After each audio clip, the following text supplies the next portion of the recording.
My son yelled at me in front of 25 people at Christmas dinner.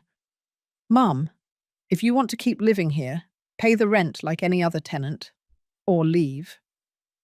What Matthew didn't know was that this 2,000 square foot penthouse in Upper East Side, New York City, where he boasted about living thanks to his successful career as an architect, was mine. The grey Cadillac he parked every night in the garage was mine. The credit card his wife Audrey used to buy Louis Vuitton bags on Fifth Avenue was mine. Everything, absolutely everything was mine. I am Catherine Vega. I am 64 years old, and this is the story of how my silence nearly destroyed my only son, and how breaking it saved him. Present scene. The aroma of the roasted turkey filled every corner of the penthouse. I had been working since 6 in the morning preparing the apple pie, the homemade pecan bars, and the candied yams that Matthew had loved since he was a child. 25 people were settling down in the dining room. Cousins, uncles, Matthew's friends, Audrey's colleagues. The table shone with china dinnerware and crystal glasses that reflected the lights of the Christmas tree. I moved from the kitchen to the dining room, serving, clearing plates, refilling glasses of California's Zinfandel. My apron was stained with gravy. My hair was pulled back in a simple bun. My hands, wrinkled by the years, trembled slightly as I held the heavy serving platter. "Lucy, sit down for a moment," my cousin Sarah told me with that condescending smile I knew so well. "You've done enough." "It's fine. I'm okay," I replied, forcing a smile. From my position next to the open-plan kitchen counter, I could see the whole dining room.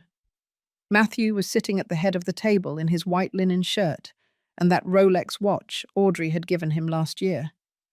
He was talking to his cousin Alex about his latest project, an office building on Park Avenue. "This month has been absolutely insane," Matthew was saying, gesticulating with his wine glass.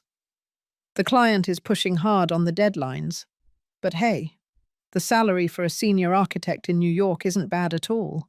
It's enough to keep this place, the car, and everything else." Audrey, sitting next to him, smiled with satisfaction. She was wearing a red dress that probably cost more than a nurse's monthly salary. Her perfectly manicured nails sparkled as she stroked Matthew's arm. "And even so," Audrey added, slightly raising her voice so everyone could hear, "the bills never stop coming. This house, the decorations, maintaining the lifestyle, nothing is free in New York City." Several heads nodded. My Uncle George cleared his throat. "They are right.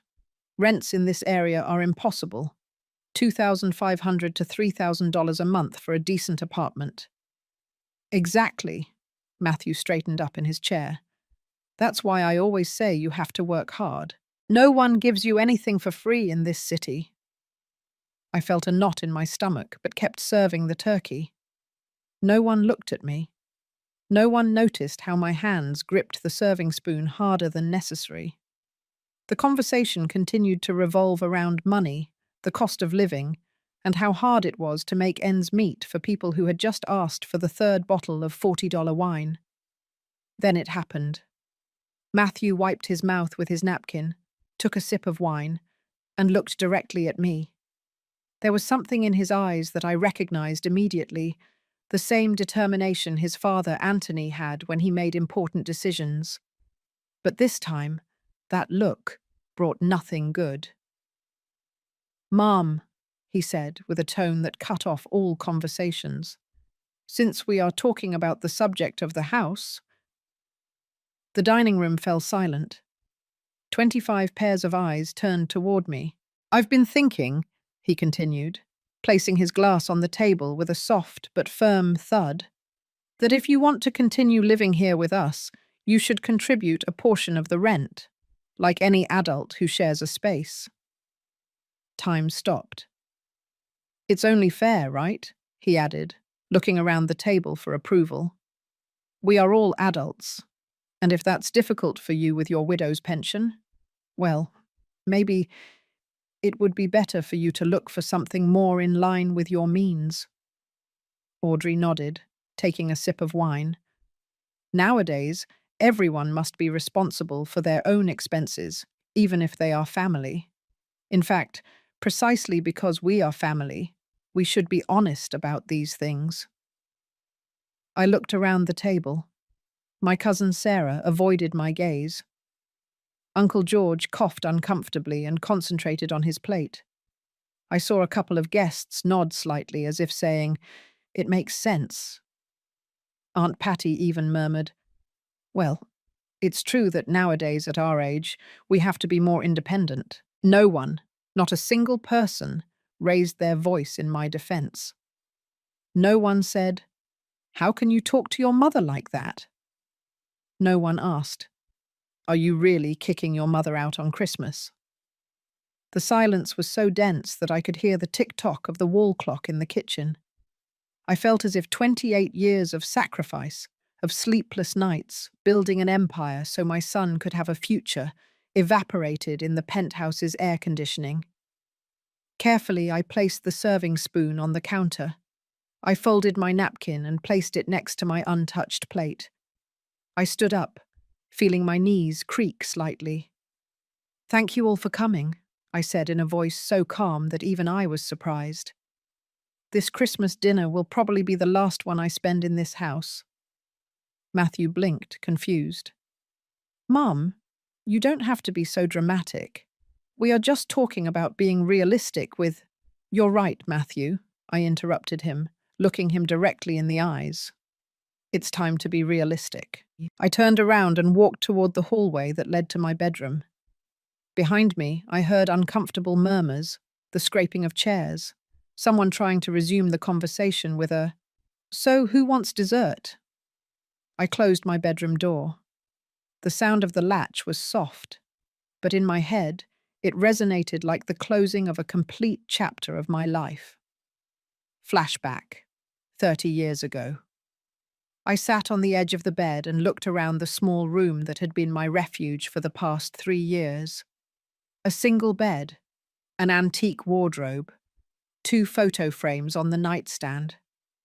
I picked one of them up, Anthony and I, on the day we inaugurated our first building in the Chelsea neighborhood. I was 34. I wore a simple floral dress and my hair was pulled back. Anthony held the ceremonial scissors, ready to cut the ribbon. Behind us, a modest 4-story building. Our first dream come true. Reflective narration. How did I get here? How did I go from being a young mother with a dream to a widow supported by her son? Let me tell you the truth. The truth no one at that table knew. Flashback continues. 1989. Anthony and I met in rural Virginia. I was 19 years old. I worked cleaning houses. He was a construction worker. He was 22 and had the most hard-working hands I had ever seen in my life. We got married 6 months later in a simple ceremony at the town church. The honeymoon was a weekend in Myrtle Beach. When Matthew was born, we lived in a 300-square-foot studio in the Queens borough. Anthony worked in construction 12 hours a day. I did bookkeeping for small businesses from home, with Matthew sleeping in a crib next to me. Every dollar we earned went into a metal box we hid under the bed. No splurges, no vacations, only work, saving, and one dream: to buy our own property. It took us 12 years of counting pennies, 12 years of turning down dinners with friends because we already ate, 12 years of second-hand clothes from the flea market, 12 years of watching Matthew grow up in that tiny studio, sharing our bed until he was 7 because there was no space for another. In 1995, we finally bought our first apartment, 450 square feet in Chelsea for $45,000. We renovated it ourselves. Anthony installed the plumbing. I painted the walls. Matthew, at 6 years old, handed us the tools.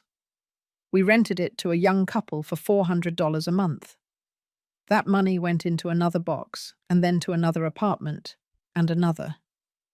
Anthony had a gift. He could see an abandoned building and visualize exactly how to turn it into something beautiful. I had another gift. I could make every dollar multiply in the ledgers. In 2003, we bought our fifth building. The lawyer suggested we create a company to handle everything legally. Anthony thought of the sparrows he always saw on the electrical wires in Chelsea, those small but tireless birds. Vega Properties, he said, like our last name but with wings. Together, we overcame the 2008 financial crisis. When others sold in panic, we bought with strategy. Buildings in Brooklyn, apartments in Soho, commercial spaces in the Upper East Side. By 2015, Vega Properties had 47 properties in its portfolio. And then, one rainy Tuesday in November of 2017, Anthony put his hand to his chest while reviewing some blueprints in our office. "Kath," was the last thing he said before he fell. The hospital informed me it had been a massive heart attack. "He didn't suffer," were the doctor's words, as if they were a comfort. Return to present. I opened the nightstand drawer and took out a manila folder. Inside were documents that no one in this house knew existed. Articles of incorporation for Vega Properties, LLC. Stock shares. Catherine Vega, 85%. Executive Director, James Torres. Property contracts. Penthouse, Upper East Side, East 70th Street, 234. Owner, Vega Properties, LLC. Vehicle, Cadillac, AE6. Registered to Vega Properties, LLC. Authorized user, temporary, Matthew Vega. Additional credit card, primary account, Catherine Vega. I slowly flipped through the pages. Each document was a reminder of what I had built, of what I had allowed my son to believe was his. Flashback. 3 years ago. Matthew had finished his architecture degree. He got a job at a respectable firm. His salary was $2,800 a month. Not bad for New York, but not enough for the lifestyle he had always dreamed of. One day, he came to visit me at the Vega Properties office. I kept a low profile, working from a small office in the back of the building while James handled the public meetings as CEO. "Mom," Matthew said, sitting down across from my desk. "I want to move out on my own. I found an apartment for rent in the Upper East Side, but it costs $2,200 a month. With my salary, it's possible, but it's tight." I looked at my son. He had inherited Anthony's eyes, that determination, but there was also some youthful naivete that didn't yet know the real price of things. I opened the Vega Properties system on my computer. "We have an empty penthouse on East 70th Street, I told him. 2,000 square feet, renovated 2 years ago. Market value, $3,500 a month. Matthew's eyes widened. "Mom, that's way out of my budget." "I'll rent it to you for $1,400, I said. "It's an internal discount, employee's son rate." "Seriously?" His face lit up. "But won't you need it?" "I'm fine in my apartment in Chelsea," I lied. In reality, that Chelsea apartment was also mine, but he didn't know it. "Besides, I prefer to live simply. You're young, you deserve a nice place." He signed the contract that same week. On paper it said, "Lessee Matthew Vega, lessor Vega Properties, LLC." He never asked who was behind Vega Properties. 2 months later, Audrey appeared in his life, a fashion influencer with 50,000 followers on Instagram. I saw her posting photos of the penthouse. My architect boyfriend has impeccable taste for spaces. When they got married, I gave him something else, an additional credit card linked to my account. "Just for emergencies," I told him, "in case you ever need something important." Something important became dinners at Michelin restaurants. Emergencies were $2,000 handbags. I received the statements every month and paid them in silence. $600 here, $1,200 there. $3,400 on a trip to Miami. I never said anything, and when Matthew asked if he could use one of the company cars to better represent himself in meetings with clients, James signed the authorization, which I approved from my small office. It's temporary, I told James, just until he saves up for his own car. 3 years later, that temporary was still his grey Cadillac. Present. Decision. I took out my cell phone. It was 11:47 p.m. on Christmas night. Outside, the fireworks from some private party lit up the New York City sky. I dialed a number I had on speed dial. James, it's Catherine. Catherine, Merry Christmas. Is everything okay? His voice sounded worried. James Torres had been Anthony's right-hand man. After my husband's death, he had become my confidant and the only one who knew the full truth about my role in Vega Properties. I need you to prepare all the documents related to Matthew first thing tomorrow morning, I said, looking at the photos on the wall, the lease agreement, the vehicle authorization, the statements for the additional credit card. There was a silence on the other end. Catherine, are you sure? Completely sure, I replied. It's time for my son to learn the true meaning of the word independence that he loves to use so much.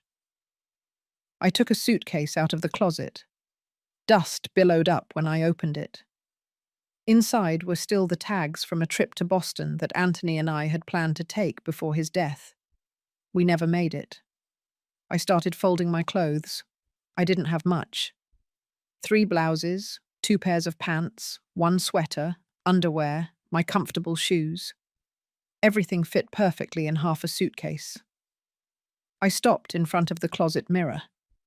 A 64-year-old woman looked back at me, grey hair pulled back, wrinkles around my eyes, hands stained by years of work. I had spent almost 40 years building something important, and in the last 3, I had allowed my son to trample that legacy while I served dinner in silence.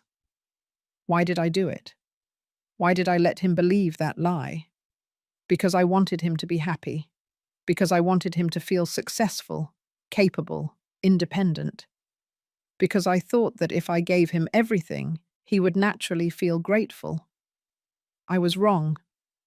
Silent love that sets no boundaries is not love. It is complicity with selfishness. I closed the suitcase. The sound of the zipper was final. I took my purse, put in my wallet, my phone, the keys to my other apartment, the real one, the one Matthew had never seen, and opened the bedroom door. The sound of laughter and music came from the dining room. They had resumed the party. They probably thought I was crying in my room, that tomorrow I would come out remorseful, begging forgiveness for ruining their Christmas. I dragged the suitcase down the hall. The wheels on the hardwood floor made a screeching sound that cut the music like a knife. Conversations ceased. 25 heads turned. Audrey was the first to speak, with that condescending smile. Catherine, don't be dramatic. No one is kicking you out. We are just having an adult conversation about responsibilities, I interrupted her. You're right, Audrey. It's time for all of us to be responsible adults. Matthew got up from the table, his cheeks slightly red from the wine. Mum, where are you going? I didn't mean it about you leaving tonight. I just wanted you to understand that. I understood perfectly, I said, standing firm by the door. I understood that you believe this house is yours, that the car is yours, that everything you have is thanks to your effort. Because it is, Audrey stood up too. Matthew works hard. He gets up early, works late. No one gave him anything for free. I looked her directly in the eyes. There was so much I could have said at that moment. I could have revealed everything right there. I could have pulled out the property documents and thrown them in their faces. But I didn't. Because the best lesson doesn't come from words. It comes from consequences. You're right, I said simply. No one gives anything for free. See you soon. I opened the penthouse door. Matthew took a step toward me. Mum, at least tell me where you're going. Let me call you a cab. No need, I replied. I already ordered a car. But at least send me a text when you get to wherever you're going, just to let me know you're okay. I looked him in the eyes. My son, the boy I had held in my arms, the young man I had seen graduate, the man who had just chosen pride over love. When I deem it necessary to communicate, I will, I said softly. Merry Christmas, Matthew. I closed the door behind me. The building hallway was silent, illuminated by cold LED lights. I dragged my suitcase toward the elevator. I didn't look back. I didn't cry. I just breathed. For the first time in 3 years, I breathed without the weight of a lie crushing my chest. The elevator descended the 7 floors in silence. When the doors opened on the ground floor, the night doorman looked up, surprised. Miss Vega, are you leaving? So late. Robert, I said, remembering his name, even though he probably thought I was just Matthew's mother. Could you do me a favor? Of course. When they come to pick up the grey Cadillac in the next few days, the one in parking space number 7, allow them access. They have authorization from the company. Robert blinked, confused, but nodded. As you say, ma'am. Outside, a black Lincoln waited for me. It wasn't a cab. It was a Vega Properties car driven by Mike, one of our trusted employees. Good evening, Ms. Vega, he said, taking my suitcase. To the Upper West Side apartment, please. I settled into the back seat. Nighttime New York passed by the window. The illuminated streets, tourists walking even on Christmas, closed stores with bright window displays. This city, my city, I had conquered it dollar by dollar, brick by brick, contract by contract. And somewhere along the way, I had become invisible in my own story. The car turned onto Broadway. Upper West Side was a quiet residential neighborhood, very different from the bustling Upper East Side. This was where I really lived. An 850 square foot apartment in a 4-story building, no doormen, no luxuries.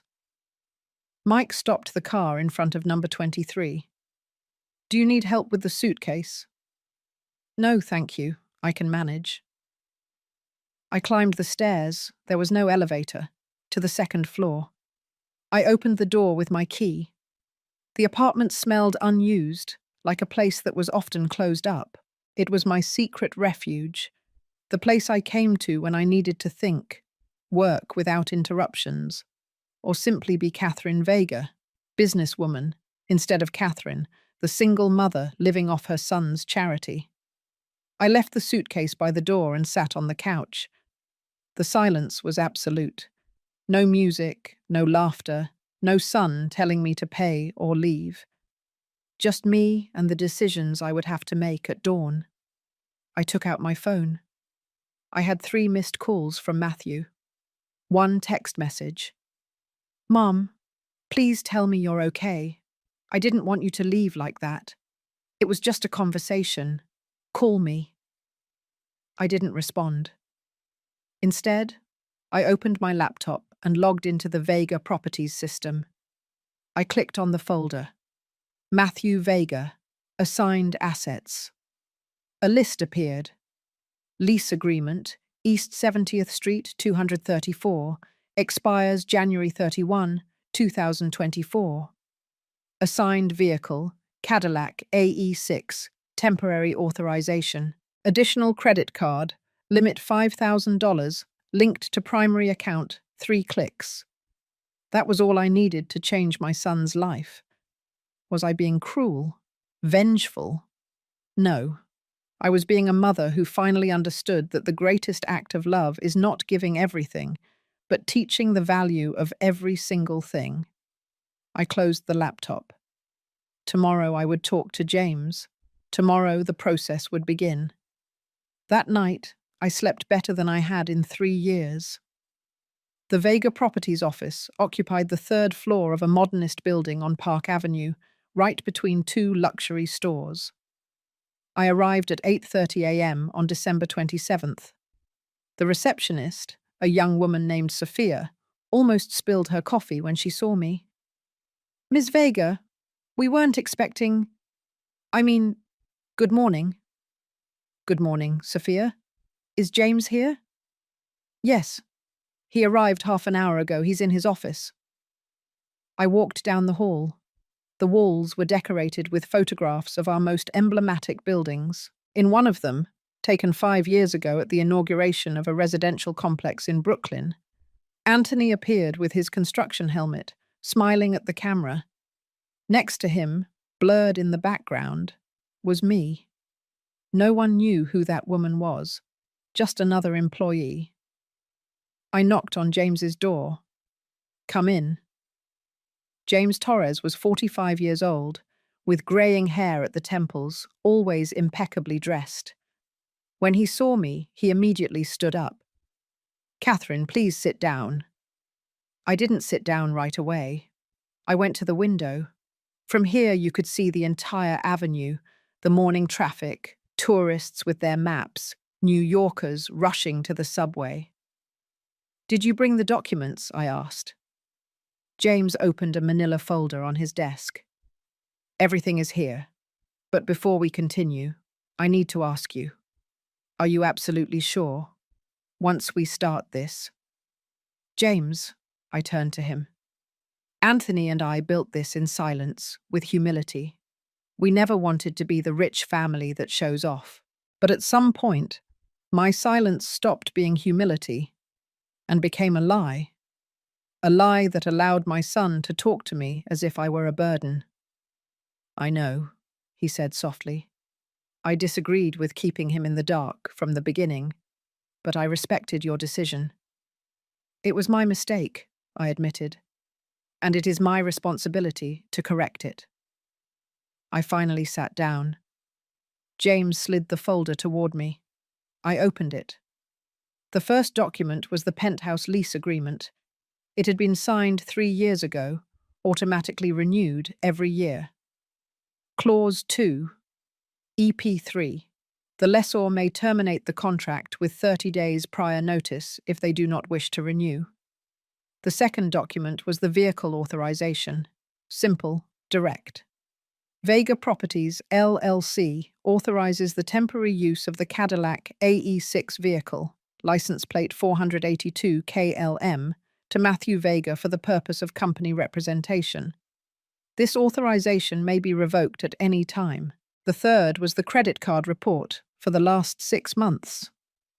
My hands trembled, seeing the numbers. 11 Madison Park, 2-star Michelin restaurant, $847. Louis Vuitton 5th Avenue, $3,400. Four Seasons Hotel New York Executive Suite, $2,200. Trip to Las Vegas, $3,200. Ethan Allen Designer Furniture, $1,900. The list went on. Page after page of expenses that totaled $47,320 all in 6 months. Meanwhile, I was still wearing the same old navy coat from 5 years ago. "Did you also bring Rachel?" I asked, referring to our lawyer. "She's waiting in the conference room." Rachel Martinez was a 50-year-old woman with a reputation for being ruthless but fair. She had handled all our legal affairs since Anthony died. When I entered the conference room, she already had her laptop open and several legal codes marked with yellow sticky notes. "Catherine," she said, shaking my hand. "James gave me a heads up on the situation. I'm very sorry about what happened."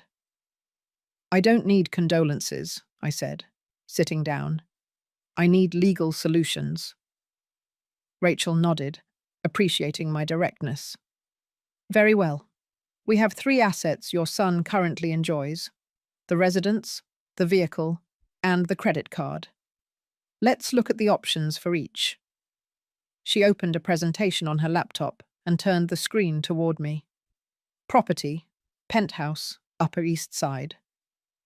The contract is about to expire on January 31st. Legally, you have the right not to renew it. You just need to send a formal notice with 30 days advance warning, which would be today, December 27th. What if he refuses to leave? Then we initiate eviction proceedings. But honestly, Catherine, I don't think it will come to that. When he receives the notice from a property management company, not from his mother, it will be different. And if he tries to find out who the owner is? Rachel smiled slightly. Vega Properties LLC is a limited liability company. The shareholders are not public. He would have to request information from the Secretary of State's corporate registry, which takes time. And by the time he does, the 30 days will have passed. Cadillac AE6 vehicle, she continued. This one is more straightforward. It is company property. He only has authorization to use it. We can revoke it immediately and request the return of the vehicle. How is that done? We send a formal communication requesting the return within 48 hours. If he doesn't comply, we send a company employee with a tow truck and the spare keys. Do it, I said without hesitation. Credit card, Rachel said. This is the simplest of all. It's an additional card on your personal account. You can cancel it with a phone call, immediate effect. I looked at the 3 documents in front of me. My son would receive 3 blows in a matter of days. He would lose his house, his car, his unlimited access to money. Is it too harsh? James asked softly. We could do this gradually. First the card, then the car. Then, no, I interrupted him. Gradual would be cruel. It would be like cutting off a finger every day instead of ripping off the bandage all at once. He needs to feel the full impact to understand the magnitude of his mistake. Rachel looked at me with something resembling respect. You are stronger than I thought. I am not strong, I said. I am a mother who was blind for 3 years and finally decided to open her eyes. We spent the next 2 hours drafting the documents. 1. Letter of non-renewal of contract. Dear Mr. Matthew Vega, Vega Properties, LLC. In its capacity as a lessor of the property located at East 70th Street, 234 New York, hereby notifies you that the lease agreement, expiring on January 31, 2024, will not be renewed. In accordance with the residential tenancy law, you have until the indicated date to vacate the property in the same condition in which it was delivered. Sincerely, James Torres, Executive Director, Vega Properties, LLC. 2. Request for vehicle return. Dear Mr. Matthew Vega, the purpose of this letter is to inform you that the temporary authorization for the use of the Cadillac AE6 vehicle, license plate 4082KLM, property of Vega Properties, LLC, is revoked as of this date. We request the return of the vehicle within a maximum of 48 hours to our facility on Park Avenue 89. Failure to comply with this request will result in us proceeding to recover the asset through corresponding legal means. Sincerely, Asset Department, Vega Properties, LLC. 3. Credit card cancellation. This one only required a call to the bank. Rachel dialed the number on speakerphone. Chase Bank, Card Department, Lisa speaking. How may I help you? Good morning, Rachel said. I am calling on behalf of Ms. Catherine Vega, holder of the account ending in CT823. We need to cancel an additional card. Of course. Can you provide the name of the additional holder? Matthew Vega. One moment, please. Yes, here it is. Do you want immediate or scheduled cancellation? Rachel looked at me. I nodded. Immediate. Perfect. The card will be blocked in the system in approximately 2 hours. Anything else? Yes, I added, leaning toward the phone. I would like to receive a detailed expense report for the last 12 months for that card, please. Of course, Ms. Vega. We will email it to you in the course of the day. We hung up. Rachel closed her laptop. That's it? The documents will be sent by certified mail and email today. The card will be cancelled before noon. The car? When do you want us to recover it? Tomorrow, I said. Give him time to read the letter first. Let him understand that this is serious. James leaned back in his chair. And you? Where will you be when all this explodes? In my apartment on the Upper West Side. I don't plan to hide. If Matthew looks for me, he knows where the office is, but I'm not going to make anything easy for him. And if he goes to the press? Rachel asked. Millionaire mother kicks out her son. That could be a juicy headline. Let him, I said. I have 28 years of documents showing exactly how I built this empire. And I have 6 months of statements showing how he and his wife used it as their personal ATM. I stood up. My knees creaked slightly. 64 years. Sometimes I felt every one of them in my bones. Thank you both. I know this is uncomfortable. Catherine, James said, also standing up. Anthony would be proud of you. He always said true love sets boundaries. I wish you had listened to him sooner. I felt a lump in my throat. Anthony, how much I missed him in moments like this. I wish I had too, I whispered. I left the office at 11:30 a.m. The winter sun shone on Park Avenue. Tourists were taking photos of the St. Patrick's Cathedral. A young couple was arguing about which restaurant to choose for lunch. Normal life continued. I stopped in front of the Louis Vuitton window. There, on the center mannequin, was a bag I recognized from the statements, $2,634.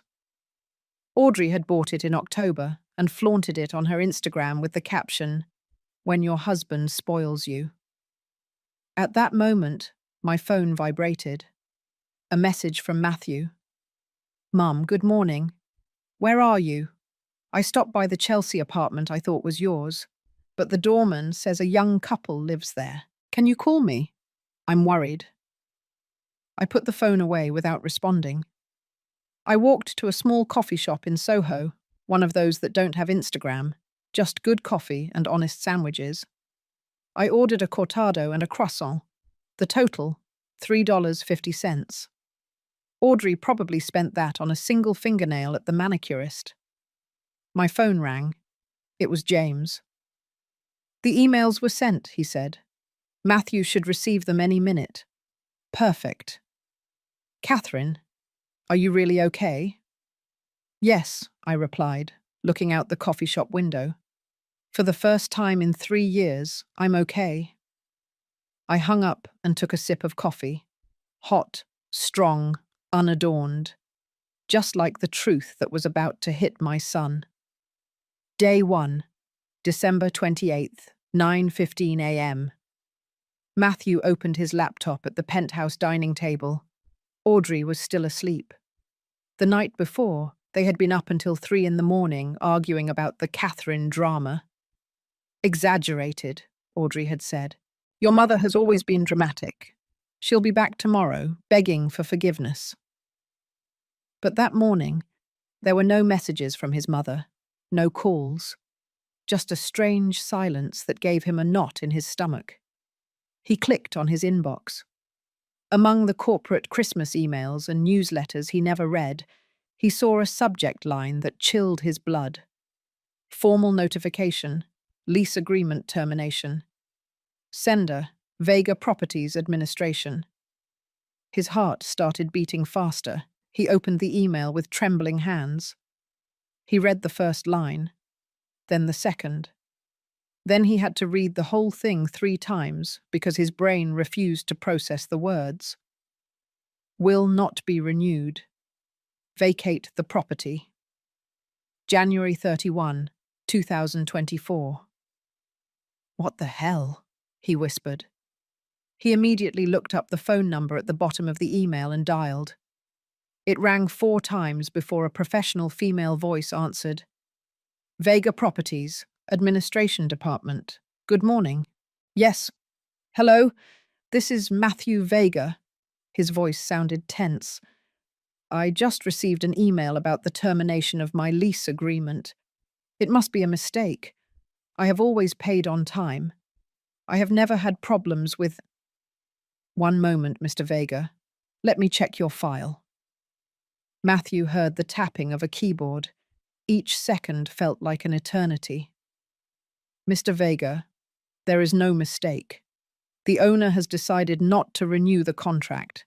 It is their legal right according to Clause 12.3 of your agreement. But why? Did I do something wrong? I don't have that information, sir. We only execute the owner's decisions. Who is the owner? Matthew asked, feeling panic starting to climb up his throat. I need to talk to them. This makes no sense. That information is confidential. If you wish to appeal the decision, you may send a formal written request to our office on Park Avenue. Park Avenue. Matthew frowned. I know that office. It's near where I work. Is there anything else I can help you with? Yes. Can I at least continue renting when the apartment goes back on the market? Of course. When the property is available again, you can apply like any other applicant. The current market price for that unit is approximately $3,800 a month. Matthew almost dropped the phone. $3,800, but you pay $1,400, Mr. Vega, a preferential price that will no longer apply. The line went dead. Matthew sat there, staring at his phone screen. $3,800. His monthly salary was $2,800 after taxes. It was mathematically impossible. Matthew? Audrey appeared in the bedroom doorway, wrapped in an expensive silk robe. Why are you yelling? We're being evicted, he said in a hollow voice. We have to be out of the apartment before January 31st. Audrey blinked, as if he had spoken a foreign language. No, that can't be. This is your apartment. It's rented, Matthew muttered. It always has been. But you pay on time. You have rights as a tenant. They can't just... Yes, they can. And they did. Audrey walked over and read the email over Matthew's shoulder. Her face changed from confusion to disbelief, and then to fury. This is because of last night, isn't it? Your mother did this. Somehow she convinced the owner to... I don't know. Matthew ran his hands through his hair. I don't know, but I need to find out. He grabbed his jacket and the Cadillac keys. Where are you going? To the Vega Properties office. I'm going to talk to someone face to face. This cannot be happening. 12:30 p.m., Vega Properties office. Matthew parked the Cadillac in a nearby parking garage, $4.50 an hour, a small fortune he usually didn't care about, and walked quickly toward the building on Park Avenue. He had never been there before. The facade was elegant, modernist, with high windows and wrought-iron balconies. A discreet plaque next to the entrance read, Vega Properties, LLC, 3rd floor. He climbed the stairs 2 at a time. When he reached the reception desk, a young woman greeted him with a professional smile. Good morning. How may I help you? I need to speak with the director, the manager, whoever makes the decisions here, Matthew said, trying to remain calm. I'm a tenant, and I just received an eviction notice that makes no sense. My name is Matthew Vega. The receptionist checked something on her computer, and her expression changed slightly, almost imperceptibly, but Matthew noticed it. One moment, please. She stood up and disappeared down a hallway. Matthew took the opportunity to look around. The walls were decorated with photographs of buildings. He recognized some. the complex in Brooklyn, the offices in Soho, and he froze. In a large photograph in the center of the wall was his father, Anthony Vega, in a construction helmet, smiling in front of a half-built building. The plaque underneath read, Anthony Vega, co-founder, 1989 to 2017, in memoriam. Co-founder. His father had been a construction worker.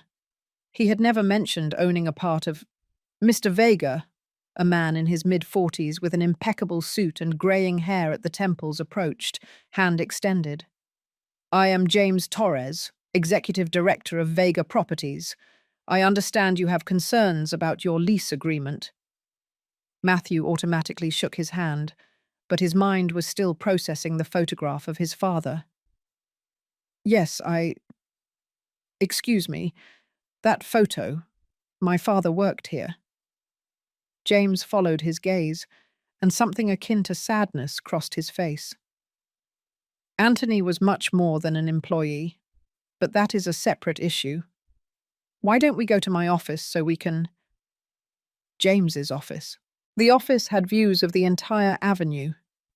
Matthew sat in a leather chair while James opened a file on his desk. Mr. Vega, I understand your concern, but the decision not to renew your contract is completely within the legal framework. The owner? Who is the owner? Matthew interrupted. I need to talk to them. There's been a misunderstanding.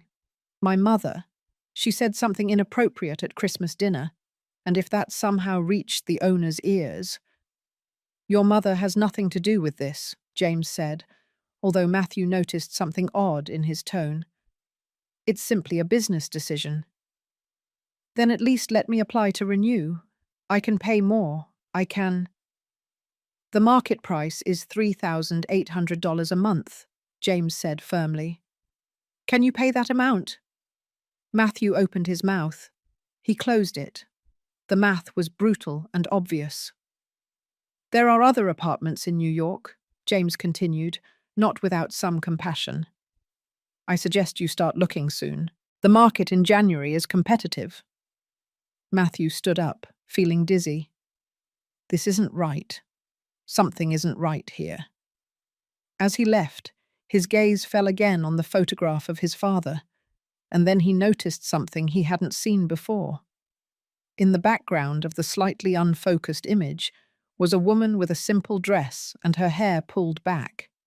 She was holding a folder and talking to a man in a suit. Something about the woman's posture felt familiar. 2:15 p.m., the mall at Columbus Circle.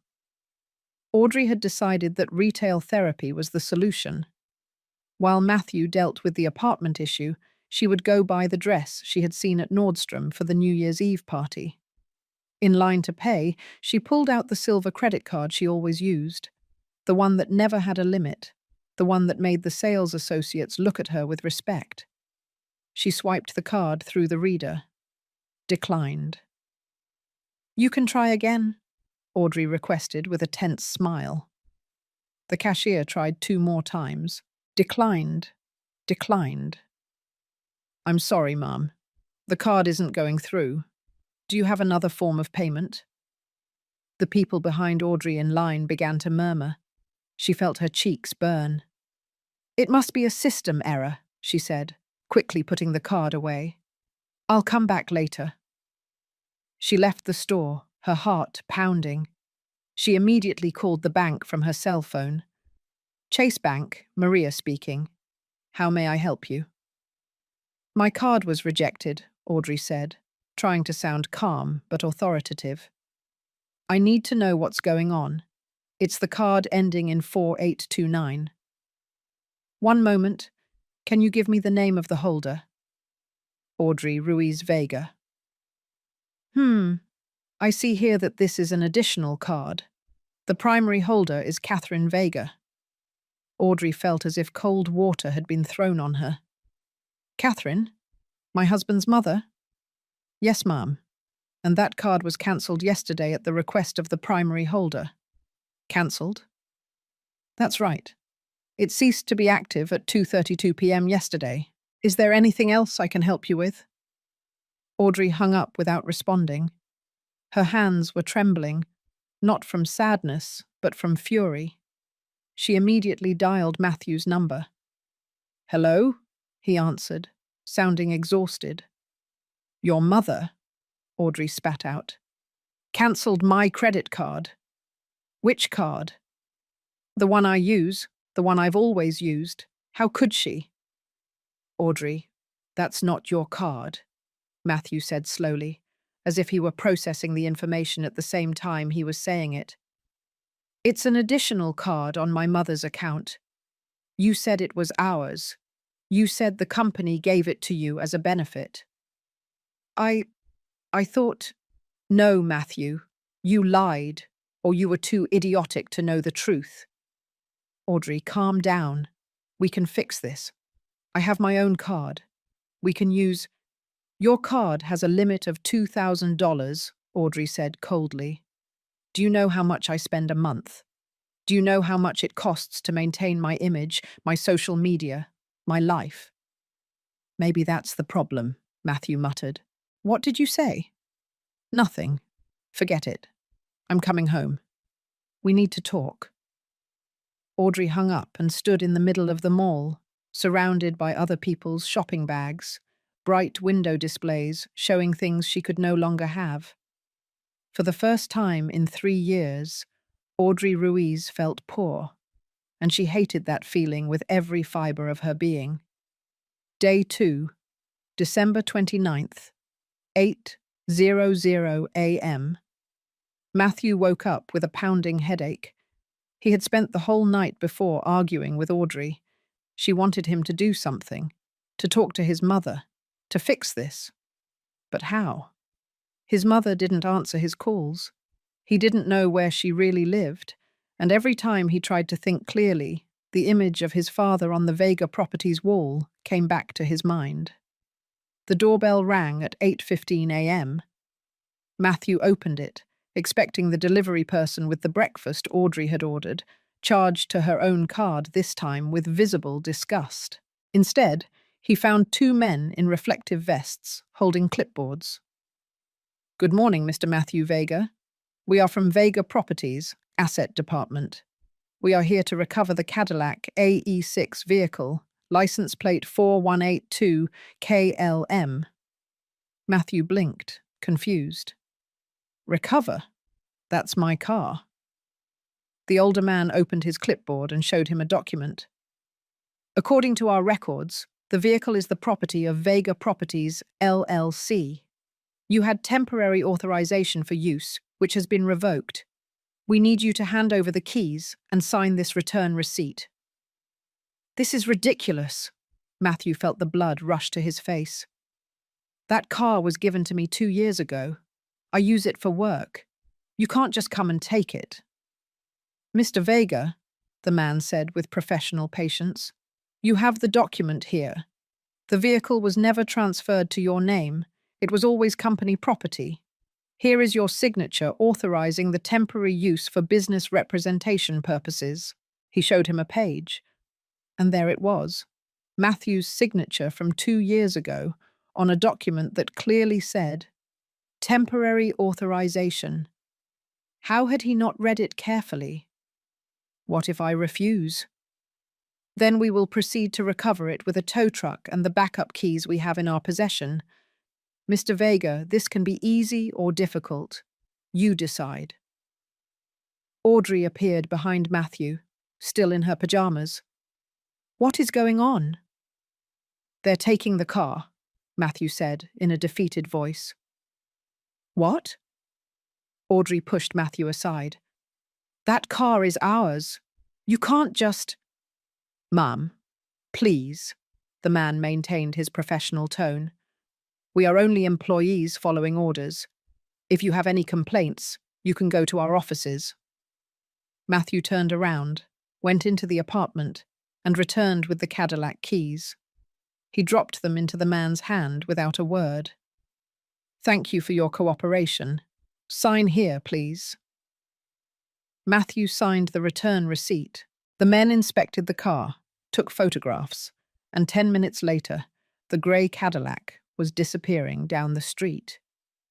Matthew and Audrey stood in the building entrance, staring at the empty space in the parking lot. "Your mother," Audrey said slowly, "is destroying us." "I don't understand." Matthew shook his head. "None of this makes sense. How can my mother have so much power over—" He stopped. An impossible, absurd idea began to form in his mind. The photograph of his father at Vega Properties, the word co-founder, James Torres's strange looks, the fact that the entire apartment, the car, the card, were connected to Vega Properties. "No," he whispered. "It can't be." "What can't be?" Audrey asked. But Matthew was already running back to the apartment, looking for his laptop. Search for the truth. Matthew typed into Google, "Vega Properties owners." The first results showed basic corporate information. Vega Properties, LLC, a real estate management company founded in 1995. Executive Director, James Torres. Portfolio: 47 properties in New York City and the metropolitan area. Estimated value, $38 million. He clicked on images. Photographs of buildings, inauguration ceremonies, press articles appeared. And then he saw her. A photograph from 2015 taken at the inauguration of a residential complex in Brooklyn. In the foreground, James Torres cutting a ribbon. But in the background, clear as day, his mother, Catherine Vega, in a pantsuit, talking to two men in suits who were evidently listening to her with deference. He zoomed in on the image. The caption read, "James Torres, Executive Director of Vega Properties, at the inauguration of the Sea Towers complex, project developed by the Vega family." The Vega family. With trembling hands, Matthew searched on LinkedIn. Catherine Vega, New York. There was no public profile, but when he searched for Vega Properties employees, a list appeared. And there, without a photo or description, appeared a name. Catherine Vega, principal shareholder. No, no, no, no. Matthew ran his hands through his hair. Audrey walked over and read over his shoulder. "Your mother owns Vega Properties." "I don't know. Maybe." "Oh my God, Audrey, I think she does." "Then that apartment? It's hers. And the car? Hers. And the card? Hers. Everything is hers." Audrey collapsed onto the couch, her face pale. "We've been living in her house, spending her money, while you," she turned to him with furious eyes, "while you boasted to everyone that you had made it on your own. Oh my God, Matthew, you told her to pay rent in her own house." Matthew felt nauseous. "I didn't know. I swear to God, I didn't know." "How could you not know? Didn't you ever ask? Did it never seem strange to you that an apartment in the Upper East Side cost $1,400? I thought it was an employee price or something. She always lived so modestly. With her old clothes, her small apartment." "What small apartment?" Audrey laughed humorlessly. "Matthew, I'll bet anything that small apartment was also a sham. She probably has a mansion somewhere she never showed us." Matthew stood up abruptly and grabbed the house keys. "Where are you going?" Audrey asked. "To find someone who will tell me the truth." 2:20 a.m. St. Luke's Hospital. His grandmother, Carol, was in room 304, recovering from pneumonia. Matthew hadn't visited her since she was admitted a week ago. He had been too busy with work and Christmas parties. When he entered the room, his grandmother was awake, reading a magazine. She looked up, and a shadow of disappointment crossed her face before she could hide it. "Matthew, what a surprise." "Grandma." Matthew walked over and kissed her wrinkled cheek. She looked fragile, small beneath the hospital sheets. "How are you feeling?" "Better." The nurses say I can go home in a few days. That's good. There was an awkward silence. Carol looked at him with those eyes that always saw more than one wanted to show. You didn't just come to ask about my health, did you? She finally said. What happened, Grandma? Matthew sat in the chair next to the bed. I need you to tell me the truth about Mum. What truth? Vega properties? The money? Everything. Carol slowly closed the magazine. So you finally found out. I knew, son. I was there from the beginning. I watched your mother and father save every penny for years. I watched them buy their first apartment. I watched them build that empire brick by brick. Why did they never tell me, Carol? She sighed, a tired sound that seemed to carry decades of weight. Because your mother wanted you to be strong on your own. She didn't want you to grow up like those spoiled rich kids who think the world owes them something. But they lied to me. They didn't lie to you, Carol corrected him firmly. They just didn't tell you everything. There is a difference. They let me believe that I was supporting the house, that I was taking care of her. And that made you feel good, didn't it? Carol asked knowingly. It made you feel important, the successful son who takes care of his poor, widowed mother. Matthew opened his mouth to protest, but the words caught in his throat. Your mother, Carol continued, could have lived in a mansion. She could have retired 10 years ago, but she chose to live modestly. She chose to work every day, and she chose to give you advantages without you becoming dependent on them. Or she tried to. What do you mean? Matthew, how much did you spend last month on restaurants, on clothes, on trips? Matthew didn't answer. Your wife, Carol almost spat the word. She has posted 47 photos in the last month, showing off your luxurious life. Handbags that cost more than a nurse's monthly salary, while your mother, the woman who owns all of that, wears the same jacket from 5 years ago. I didn't ask for any of that, Matthew said weakly. You didn't ask, but you accepted. And you didn't just accept, son. You boasted. You told the world that you had achieved all of that. And on Tuesday night, in front of 25 people, you told your mother to pay the rent or get out. Tears began to roll down Matthew's cheeks. I didn't know. And does that make it better? Carol took his hand with her weak strength. Your mother taught you with her silence, but you learned the wrong lesson. You thought her humility was weakness, her generosity an obligation. What do I do now, Grandma? Carol squeezed his hand. Learn what she tried to teach you from the beginning, the real value of things, the effort it takes to build something, the difference between having privileges and deserving them. How do you start? From scratch, son, like your mother and father did, without their money, without their contacts, just you and your own effort. That's the only way you can look her in the eyes again someday. Matthew sat there for a long time, holding his grandmother's hand, crying for everything he had lost, and for everything he was just beginning to understand. 2 weeks later, January.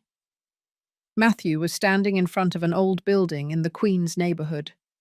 The paint on the facade was peeling. There was no doorman. The mailbox was rusty. This is number 23, said the real estate agent, a young man with excessive gel in his hair. 450 square feet, 1 bedroom, small kitchen, 8th floor, no elevator. How much? $850 a month, plus utilities. Audrey, standing behind Matthew with her arms crossed, let out a bitter laugh. Is this a joke? It's a shoebox. It's what we can afford, Matthew said without looking at her. I can't live here. Audrey gestured toward the building. Look at this place. What am I going to post on Instagram? Living my best life in an apartment with no elevator? Then don't live here, Matthew said wearily. The real estate agent coughed uncomfortably. Do you want to see the inside, or… Yes, Matthew said. No, Audrey said at the same time. Matthew looked at her for the first time that afternoon.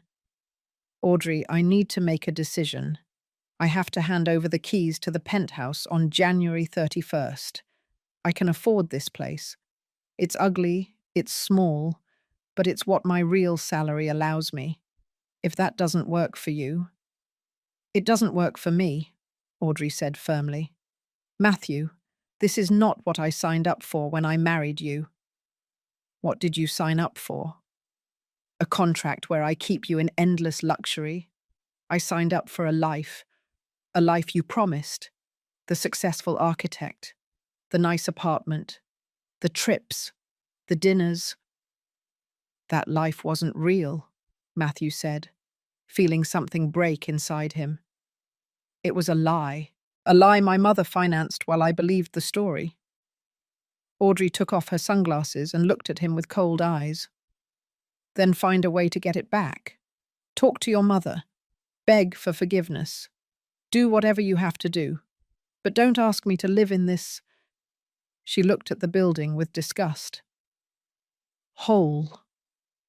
My mother won't answer my calls. She doesn't respond to messages. I don't know where she really lives. Then find out. Go to her office. Beg her if you have to. I won't beg her for money. Why not? Audrey threw up her hands. Pride? Now you have pride? You didn't have it when you were spending her money on $800 dinners. The truth of those words hit Matthew like a punch. I'm going to rent this apartment, he finally said. You can come with me or not. You decide. He turned to the real estate agent. I want to see it. Audrey stood on the sidewalk while Matthew climbed the stairs behind the agent. She didn't follow him. When Matthew reached the 8th floor, panting and his legs burning, he knew Audrey was right about one thing. This wasn't what they had had. But for the first time in his life, it would truly be his. Chapter 6.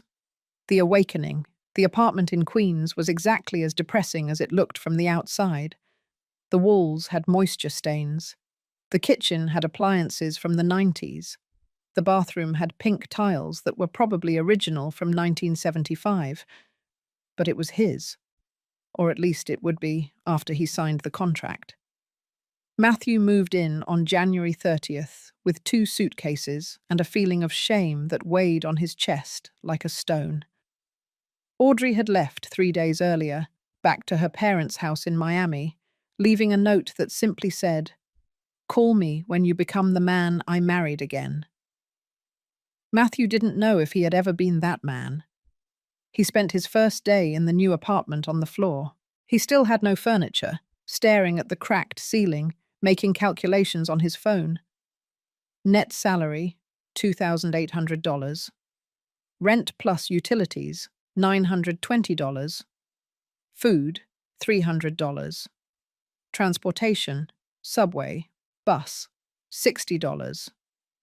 Basic expenses, $100. Total, $1,420. He had $380 left over a month. In his previous life, Audrey spent that on a handbag. Day 15, February. Matthew had started looking for extra work. His current position at the architecture firm paid well, but not enough to climb out of the emotional and financial hole he was in.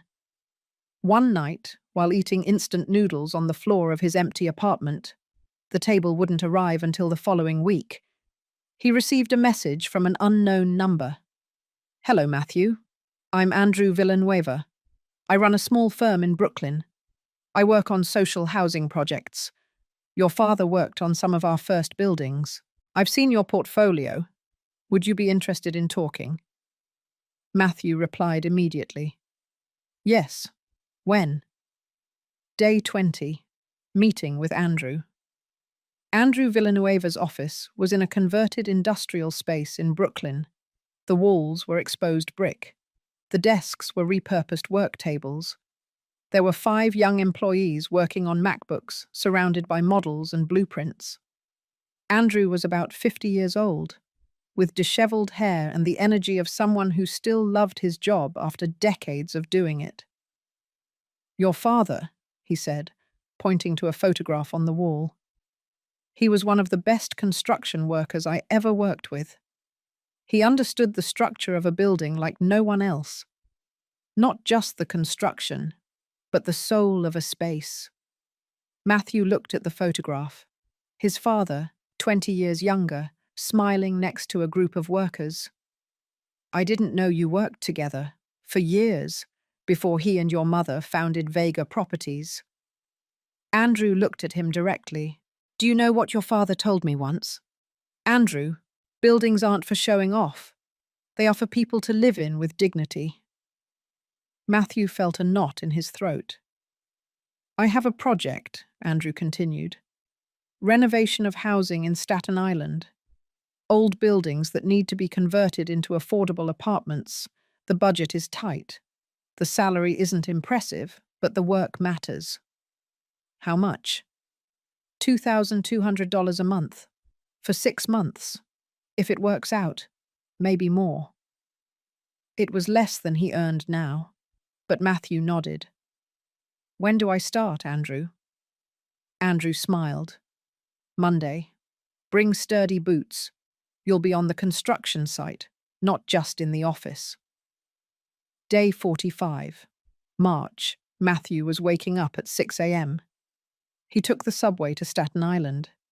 He worked on dusty construction sites until 6 p.m. He came home exhausted, ate something simple. He had learned to cook pasta, omelets, and basic salads, and spent his nights drawing designs on his old laptop. One Saturday, his next-door neighbor, an older woman named Rose, knocked on his door. "Excuse me, young man, do you have any sugar? I ran out." Matthew gave her a package.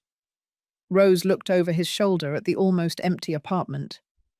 "Did you just move in?" "A month ago. And your wife?" "I don't have a wife.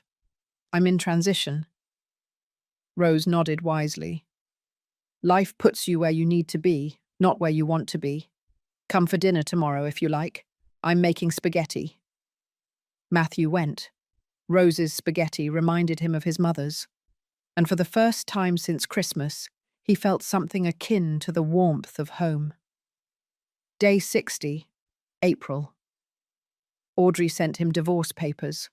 Matthew signed them without a fight. Part of him felt relieved. She deserved someone who could give her the life she wanted, and he needed to discover who he was without the weight of all those expectations. Day 90, May. The project in Staten Island was taking shape.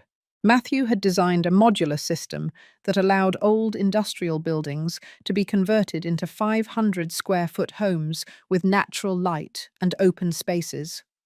The cost per unit, $75,000. Andrew was impressed. "This could work on a larger scale. Have you thought about presenting it to investors?" "I don't have contacts," Matthew admitted. "Well, I do. Let me make some calls." That night, Matthew sat in his small apartment. He now had a table, a mattress, and 3 chairs bought from IKEA, and thought about his mother. Over the past 3 months, he had tried to call her 47 times. All messages remained unanswered. He wrote one more. "Mum, I don't expect you to forgive me. I don't expect you to give me anything back. I just want you to know that I finally understand. I'm learning, slowly but learning. I love you, Matthew." Send. He didn't expect a response, but 10 minutes later his phone vibrated. A message from a number he recognized as James Torres's. "Your mother received your message. She says she is well, and that she is proud you have found honest work. Keep going. When the time is right, she will contact you." Matthew read the message 5 times. She is proud. For the first time in months, he smiled. Day 120, July, 6 months later. The New York summer heat made Matthew's small apartment in Queens feel like an oven. He had no air conditioning, just an old fan that Rose had given him. But there was something liberating in the honestly earned sweat, in the discomfort that reminds you that you are alive, that you are fighting. Matthew had gotten up at 5:30 a.m. to take advantage of the cool hours. On his tiny table, surrounded by blueprints and models made with recycled cardboard, was something that had kept him awake for weeks, a project that could change everything. Dignified Housing, New York. 120 modular apartments on abandoned industrial land in Staten Island. Total cost, $9.6 million. Price per unit, $80,000. Aimed at low to middle income families who had been pushed out of the New York housing market. It wasn't just architecture, it was social justice. His phone rang. Andrew. Matthew. Good morning.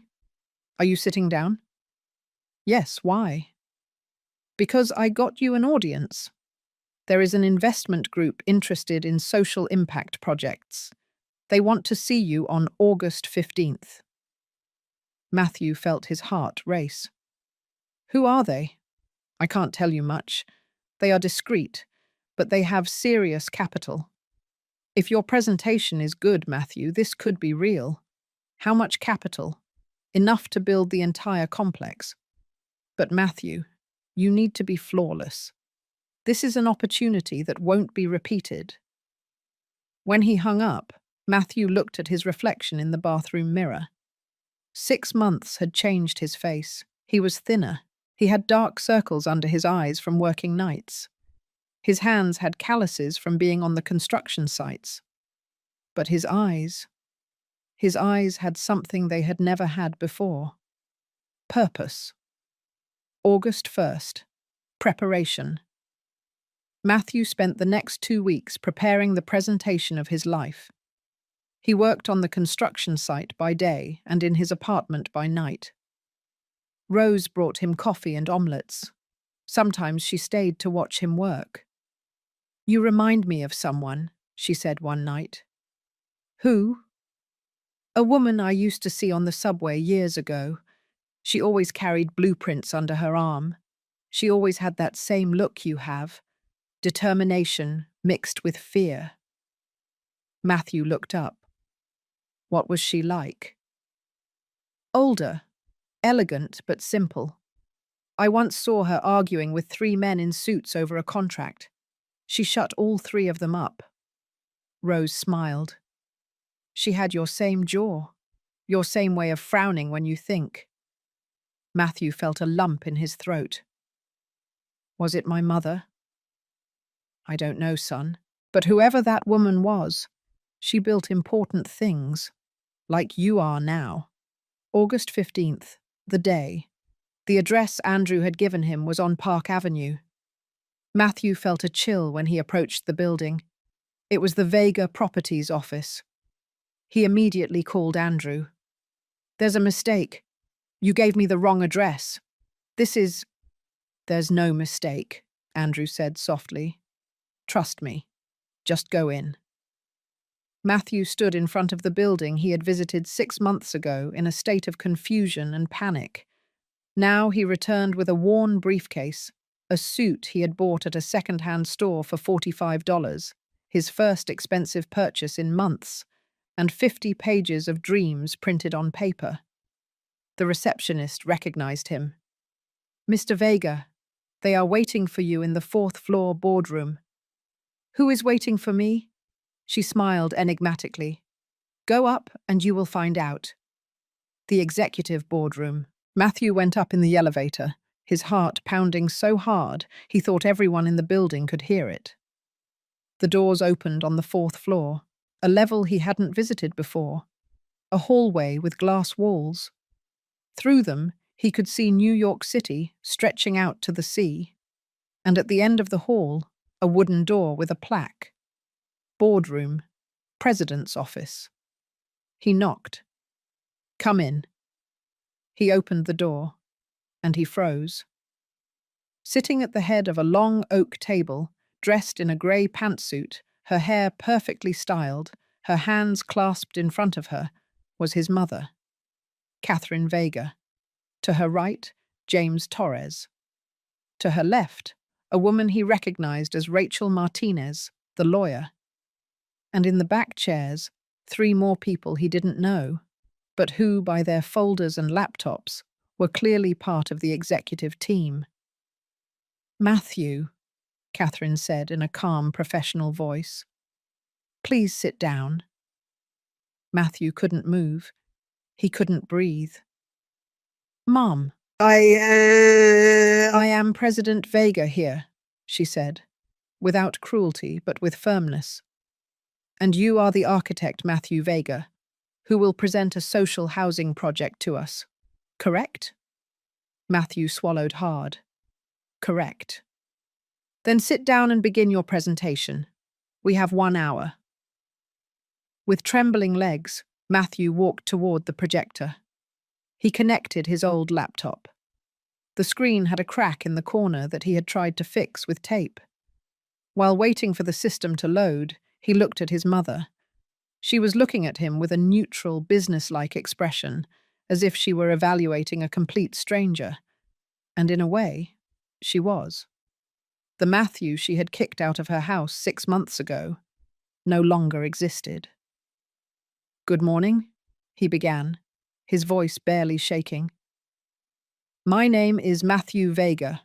I am an architect specializing in social housing, and I am here to present a project that can change the lives of 120 families in New York." The first slide appeared, a photograph of the abandoned land in Staten Island, ugly, full of trash, forgotten. "This is a space our city has abandoned," he said. "But I see potential. I see homes. I see dignity." For the next 45 minutes, Matthew presented every detail of his project. Modular design, optimized 500-square-foot apartments, sustainable and recycled materials, natural light in every unit, common spaces for community, realistic budget, construction cost per unit, $75,000. Final sale price, $80,000. Margin, 6.7%, enough for sustainability, not for excessive profit.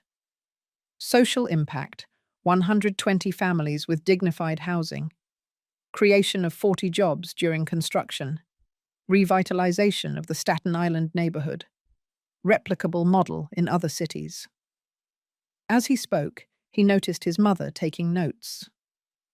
James nodded occasionally. Rachel verified numbers on her calculator.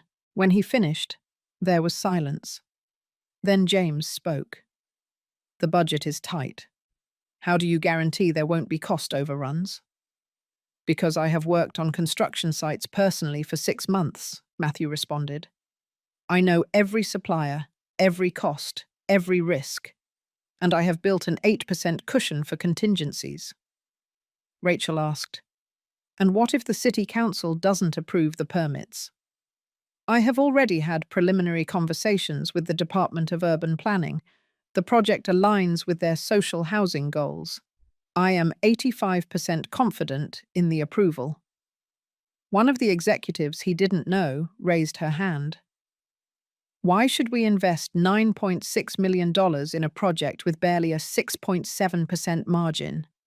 There are residential developments with a 25% return." Matthew looked at her directly. "Because this isn't just about money. It's about doing the right thing. New York has a housing crisis. Thousands of families are being pushed out of the city where they were born because the prices are inhumane. This project won't make us rich, but it will let us sleep well at night." The woman wrote something down without expression. Finally, Catherine spoke. It was the first time in 45 minutes. "Matthew, a personal question." Everyone in the room tensed up. "Why this project? Why now?" Matthew looked at her. 6 months of pain, learning, and growth passed between their gazes. Because 6 months ago, I lost everything. My house, my car, my marriage, my pride. And in that process, I discovered something. Living in an $850 apartment in Queens, climbing 8 flights of stairs without an elevator every day, cooking instant noodles because that's what I can afford. That taught me more about architecture than 5 years of college. How? Catherine asked. Because I understood that buildings aren't for impressing, they are for living, and that the people who need dignified housing the most are precisely the ones with the least access to it. This project exists because I lived what they live, and because my father, his voice cracked slightly, taught me that the hands that build matter more than the papers that sign. Catherine closed her notebook. Thank you, Matthew. We will make a decision and inform you within 48 hours. That is all. That is all. You may leave. Matthew gathered his laptop, his papers, his worn briefcase. He walked toward the door. With his hand on the doorknob, he paused. President Vega. Yes. Regardless of the decision you make, thank you for everything, for every lesson, even the ones that hurt. He left without waiting for a response. Deliberation.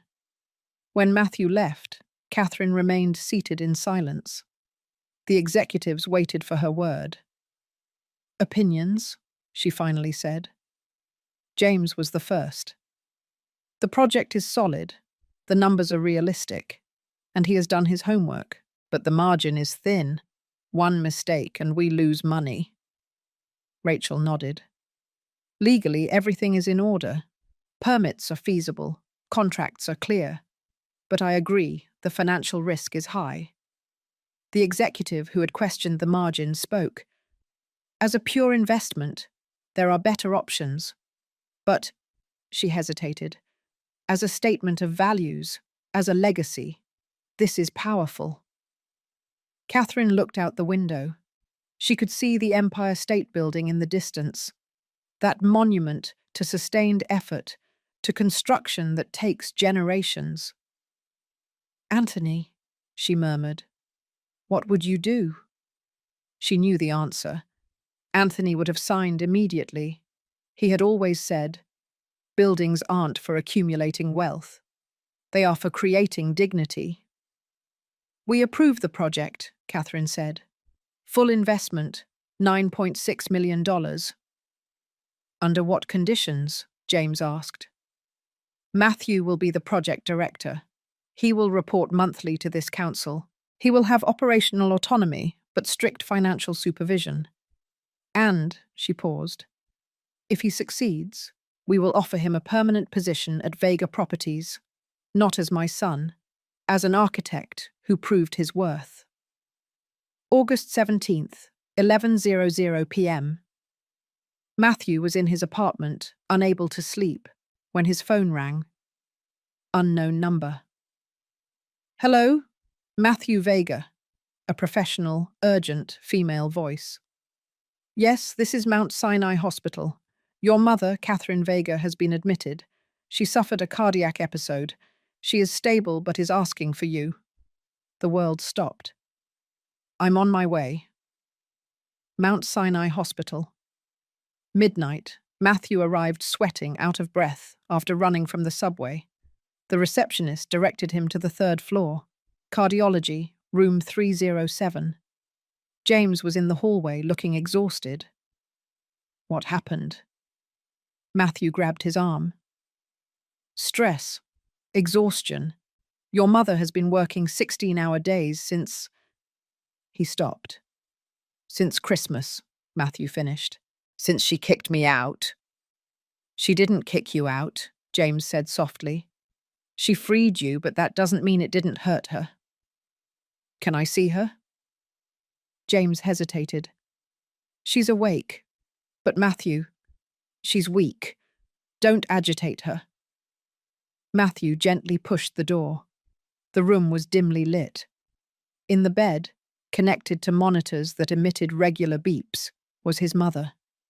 She looked small, fragile. For the first time in her life, Catherine Vega looked like what she was, a 64-year-old woman who had carried too much weight for too long. "Mum," he whispered. She opened her eyes. A weak smile crossed her face. "Hello, son." Matthew walked closer, took her hand. It was cold. "What did you do? Why are you doing this to yourself?" "Because I had to be sure," she said in a tired voice. "Sure of what?" "That you had learned. That when I gave you this opportunity, you would seize it for the right reasons." She squeezed his hand weakly. "Your presentation today." Anthony would have cried with pride. Matthew felt tears rolling down his cheeks. "Forgive me. For everything. For every cruel word. For every moment of ingratitude. For—" Catherine raised her free hand and touched his cheek. "You are already forgiven. I forgave you the night you left. What took time was waiting for you to forgive yourself. I don't deserve this project. I don't deserve your trust." "It's not about deserving," she said. "It's about learning. And you learned, Matthew. I see in your eyes today that you understand. You understand the value of effort, the weight of responsibility, the difference between privilege and entitlement." A doctor entered. "Ms. Vega needs rest. And you," he looked at Matthew, "you can stay, but keep the conversation brief." When the doctor left, Catherine closed her eyes. "The project is approved," she murmured. "You start Monday. James will give you the details. You're going to be okay." "I'm going to be perfect. But you have to promise me something." "Anything. Don't work like I worked. Don't carry everything alone. Ask for help when you need it. Trust your team. And Matthew, yes, live. Don't just build buildings. Build a life, one that is worthwhile. Do you promise me?" "I promise you, Mum." She smiled, already half asleep from the medication. "Good. Because I didn't do all this for you to repeat my mistakes. I did it so you could build something better." 6 months later, February of the following year. The land in Staten Island had been transformed. Where there was once garbage and abandonment, there were now solid foundations, steel structures rising toward the sky, and the constant sound of the future being forged in construction. Matthew was on the site at 7 a.m. every morning with his helmet, boots, and blueprints under his arm. His team was small but dedicated. 2 young architects, 1 engineer, 3 construction foremen who had worked with his father years ago. "Matthew," one of the workers called him, "we have a problem with Unit 23. The measurements don't match." Matthew climbed the scaffolding. He had lost his fear of heights weeks ago, and personally checked. The error was minimal, but it could cause structural problems. "We'll dismantle this section," he decided. "Better to lose 2 days than compromise safety." It wasn't the first difficult decision, nor would it be the last. Monthly reports. Every first Friday of the month, Matthew presented progress to the Vega Properties Council. Catherine, fully recovered from her cardiac episode, presided over these meetings with a critical eye. "Unit 45 is a week behind schedule," she pointed out at the March meeting. "Problem with the window supplier," Matthew explained. "It's already resolved. We'll be back on schedule next week." "And the budget?" "We are 3% under projection. I negotiated better prices with 3 suppliers." James smiled from his seat. Catherine simply nodded and continued with the next page of the report. But after the meeting, when everyone had left, she stopped him. "Good work, Matthew." 3 words, but coming from her, they were worth more than any paycheck. Crisis. One rainy Tuesday in May, part of a wall collapsed. No one was hurt, thank goodness, but 3 workers had been in that area minutes earlier. The investigation revealed that a subcontractor had used cheaper materials than specified to increase their margins. Matthew was devastated. "I should have supervised more closely," he told Andrew that night, sitting on the construction site in the rain. "You can't be everywhere," Andrew replied, "but you can learn from this." The next day, Matthew fired the subcontractor, implemented daily material inspections, and added 2 quality supervisors to the team. It cost him $35,000 extra from the contingency budget. When he presented the incident to the council, he expected reproaches. Instead, Catherine said, "Mistakes happen. What matters is how we respond. You did the right thing." First family, August. The first completed unit was delivered in August. The Smith family, father, mother, 2 children, and a grandmother, had been living in a shared 300-square-foot apartment in Lower East Side, paying $700 a month. When Matthew handed them the keys to their new 500-square-foot home, Ms. Smith cried. "It's beautiful," she kept saying, walking through the empty but light-filled apartment. "I never thought we could have something like this." Her youngest son, Luke, a 10-year-old, ran up to Matthew. "You designed this?" "Yes." "I want to be an architect when I grow up too, to build nice houses for people like us." Matthew knelt down. "You know what? You are exactly the kind of architect the world needs." He gave the boy his business card. "When you're ready to study, call me. I'll help you." That night, Matthew sent a photo to his mother.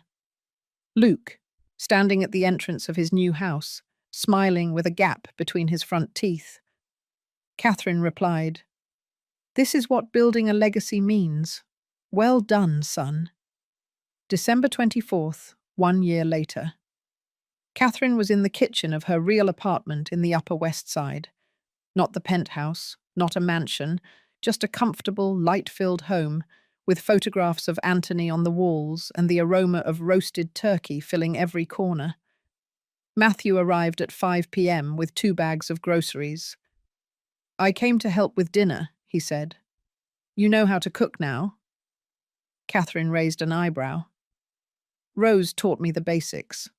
Don't put me in charge of anything complicated, but I can peel potatoes without cutting myself." They worked together in the kitchen, Matthew peeling vegetables, Catherine preparing the gravy. The radio played Christmas carols. "How many are coming?" Matthew asked. 12. James and his family, Rachel, Andrew, Rose, your grandmother, Carol, some company employees, and Luke Smith and his family. I invited them. Matthew felt a knot in his throat.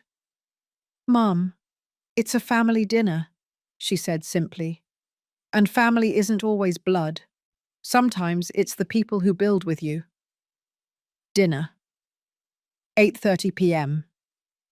The table was smaller than the year before. There was no expensive china or crystal glasses, just mismatched plates, regular glasses, and food made with love. But the conversation was real. The laughter was genuine. And when Luke showed Matthew a drawing he had made, a tall building with the word "Hope" written above it, everyone applauded. At 10 p.m., Matthew stood up. His heart was pounding. "I want to say something." The table fell silent. "Exactly 1 year ago, at a Christmas dinner, I said the cruelest words I have ever said to someone I love. I told my mother to pay the rent in her own house. I humiliated her. I treated her like a burden." He looked at Catherine, who was listening with bright eyes. "And she," he continued, "did what only a truly wise mother would do. She didn't yell at me. She didn't explain. She simply let me fall. She let me lose everything. And in that fall, She taught me to fly. He turned fully toward her. Mum, I spent this year learning what you always knew, that the value of things is not in their price, but in the effort it took to create them. That wealth without character is poverty disguised, and that true love sometimes has to be hard to be real. He pulled an envelope from his pocket. This is for you. Catherine opened it. Inside was a check for $16,800. It's every dollar I spent with your credit card during those 3 years, Matthew explained. It took me 12 months to save it, but it's yours, with interest. Catherine looked at the check. Then she tore it into pieces. I don't want your money, she said softly. I want your character, and that, my son, is priceless. She stood up and hugged him. For the first time in a year, mother and son embraced, an embrace that healed all wounds. The table erupted in applause. Grandma Carol was crying. Rose shouted, "Bravo!" James raised his glass. Luke whispered to his mother, "When I grow up, I want to be like Matthew." Miss Satan smiled. Then learn not only from his work, son, learn from his heart. After dinner, midnight. When everyone had left, Matthew helped his mother clean up. They washed dishes side by side in comfortable silence. The project is inaugurating in March, Matthew said. All 120 units completed, 100% occupancy. I know. James keeps me informed. And after that, Andrew offered me a partnership in his firm, but I also have other options. Catherine stopped washing and looked at him. What do you want, Matthew? Not what I want, not what others expect. What does your heart want? Matthew thought carefully. I want to continue doing this. Social housing, projects that matter. But also, he hesitated. Also, I want to be close to you. I lost many years without truly knowing who you are, without appreciating everything you built. I want to make up for that time. Catherine smiled. Then I have a proposal. Vega Properties is expanding its social impact division. We need a director, someone who understands the architecture, but also the heart behind it. Are you offering me a job? I am offering you a purpose, with a fair salary, no special privileges, but with the opportunity to change hundreds of lives. Are you interested, Matthew? He looked her in the eyes. Yes, but with one condition. Which one? That we meet for dinner at least once a week. No talking about work. Just mother and son, making up for lost time. Catherine extended her hand. Deal. They shook hands formally. Then they laughed and hugged. 2029, inauguration of the Anthony Vega complex. Matthew was 40 years old. His hair was beginning to show the first grey streaks. But his eyes shone with the satisfaction of someone who had found his place in the world. He was standing in front of a complex of 15 buildings on the outskirts of New York. Anthony Vega Residential Complex. 450 social impact homes. Beside him was Catherine, now 69 years old, officially retired, but never truly absent. Your father would be screaming with excitement, she said. I know. Sometimes I feel like he's here watching. He always has been. In the audience were families who had received housing. Luke Smith, now 15, and with a full scholarship to an architecture school. Rose, sitting in the front row with a handkerchief for her tears. James, Rachel, Andrew, the entire team that had made this possible. And a new woman next to Matthew, Anne, a school teacher who worked in marginalized neighborhoods. They had been together for 2 years. She understood his passion. She shared his purpose. When Matthew took the microphone, He thought about his prepared speech. Then he ignored it and spoke from the heart. This project is named after my father, Anthony Vega, a man who believed that buildings aren't for accumulating wealth, but for creating dignity. But it is also the legacy of my mother, Catherine Vega, who taught me the most important lesson of my life, that true love sometimes has to let you fall so you can learn to fly. He looked at his mother. 5 years ago, I was an arrogant man who believed he deserved everything without having earned it. Today, I am just a man who tries every day to be worthy of the last name he carries. These 450 homes are not my achievement. They are our achievement. Of every family that trusted the project.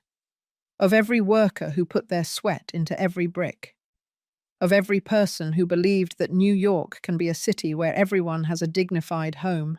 And it is a promise. As long as I live, I will continue building, not for my wallet, but for our collective future.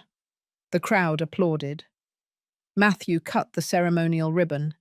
The doors opened, and the families began to enter their new homes. Luke approached Matthew. "Do you remember when you gave me your card 5 years ago?" "Of course." "I kept it. And now," the boy showed an envelope, "I was accepted to the Columbia University Graduate School of Architecture with a full scholarship. I want to design buildings like you." "Not like me," Matthew said, putting a hand on his shoulder. "Better than me. Learn from my mistakes. And build a world that we can only imagine." That night. Catherine's apartment terrace. Catherine and Matthew were sitting on the terrace, looking at the lights of New York City stretching out to the sea. "Are you happy, son?" Catherine asked. "Yes, more than ever. And Anne is different from Audrey. Real, genuine. She loves my work, not my status. That's the difference between love and transaction." Matthew nodded. Then he asked, "And you, Mum, are you happy?" Catherine thought carefully. "I am at peace, which is better than happiness. Happiness comes and goes. Peace remains. What gives you peace?" "Seeing you become the man I always knew you could be. Seeing the Vega name means something bigger than money. Knowing that when I'm no longer here, there will be something worthwhile to inherit." "Don't talk like that. You're going to live another 30 years. Catherine laughed. "Maybe, but when my time comes, I want you to know something. That everything I built," she extended her hand toward the city, "is not my true legacy. You are. The man you became.